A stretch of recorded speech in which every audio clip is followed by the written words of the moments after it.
let me have a look at your documents. Propose a second.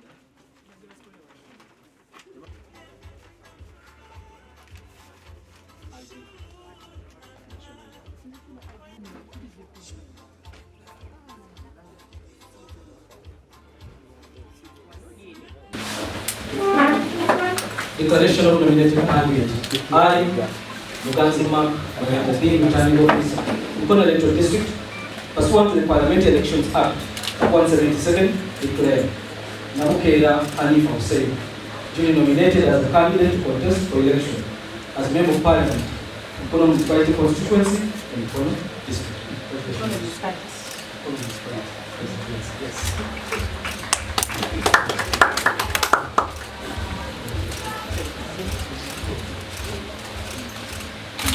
Yes. Nabukera Hanifa Hussein, omubaka owa Mukono Municipality. Olunaku olwaleero nga 22 October nsobodde okumaliriza okwewandiisa ku kifo ekyo eky'omubaka owa municipality agenda okulembera Mukono Municipality. Njagala okwebaza abantu bange bonna abayimiridde nange mu kaseera akazibu k'empiseemu okutuuka ku tulino lyentuuseeko.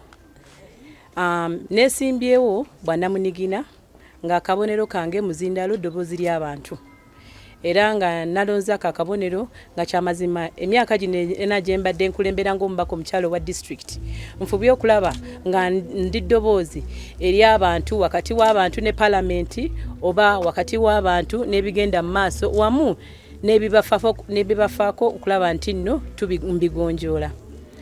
So njagala okwebaza ba proposer ne basekenda ababadde wano naye okusingira ddala abo bannamukono naddala aba municipality abansobozezza era nga be basiimye okubanga nti banzikiriza obanga bansaba okujja okwesimbawo mu kifo kino eky'omubaka wa municipality. Naye ate sisobola kwerabira gyenva nti mbadde nga nkiika ng'omubaka omukyala owe Mukono district ate nga ndi ku kaadi eya National Unity Platform. Kyamazima National Unity Platform sigikoze bubi, mbakiikiridde bulungi nnyo, mbadde loyo ku party yaabwe, mbakoledde era sibaswaziza. Naye ebyavuddemu byebyo okubanga nti obutampa kaadi okunziriza kaadi yange obutaddayo ku bwa member wa parliament bwa Mukono district obwavudde kubanga nti ekibiina tekyetese kimala kulaba nti no kigonjoola ensonga ze bayise ensonga etonotono ntinze nabadde sikolagana n'omu ku bakulembeze ab'Emukono abazimba obwakabaka bwa Mukono. Kyamazima ze mbadde ntwala ekifo kinene ennyo kigazi sisobola kubanga mbadde nyinza okwefunyiriza mu kafo akamu ze ntambulire mu nkwawa. So ekyo ba National Unity Platform naddala Secretary General yakikulembeza n'agamba nti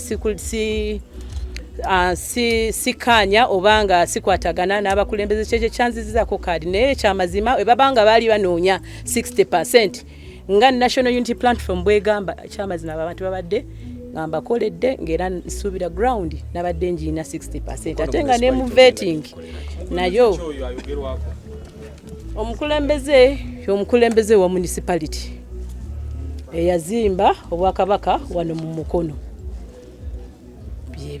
Kanga waliwo ekirala obusungu nze mbeera mu Mukono municipality ndi waddembe have a right okwesimba wonna wenjagala. One district ebadde nene nnyo kubanga ndi independent okugitambula ngitambudde naye ate okugikuuma kiba kizibu so nensalamu okujja okwesimba wano ewange wensulira ddala mu Mukono municipality siwali busungu buliwo bambi ng'oggyeko obutalotalo obwo bwammwe bwe babugamba bikyabo nnyo ekyamazima natandise dda nakola dda kyekyo lwaki abantu basiimye nzije mbakiikirire wano wakati wa Mukono. Nze omubaka asoose okubanga nti buli muluka nagugulira tenti n'obutebe. Nze omubaka asobola okumanya nti omuntu yeetaaga essefuliya n'engula amassefuliya mu bitundu byaffe by'ebyalo byaffe. Emizannyo abavubuka mbatumbudde almost every team has a sportswear eyange. Boda ku bakyala tebalojja n'ababodaboda sako z'ababodaboda wano okutwala nabuti wawona netwala Mukono yonna mbasapootinze nga nteeka mu sako zaabwe. Abakyala mbakozeeko so n'olwekyo ngenda kwongerezako bwongereza kwebyo byembadde nkola okwongereza ate n'ekirala mu parliament I've represented very well kubanga nze omuku actually mu mukono nze nasooka I was the number 1 mu babaka bonna abataano okubanga nti nasinga okuteesa obulungi mu parliament so nsuubira nti nno kwebyo byenzize nkola abanamukono aba municipality banteesemu obwesige okulaba nti nsobola okwongereza kwebyo byembadde nkola mbakulembera obulungi.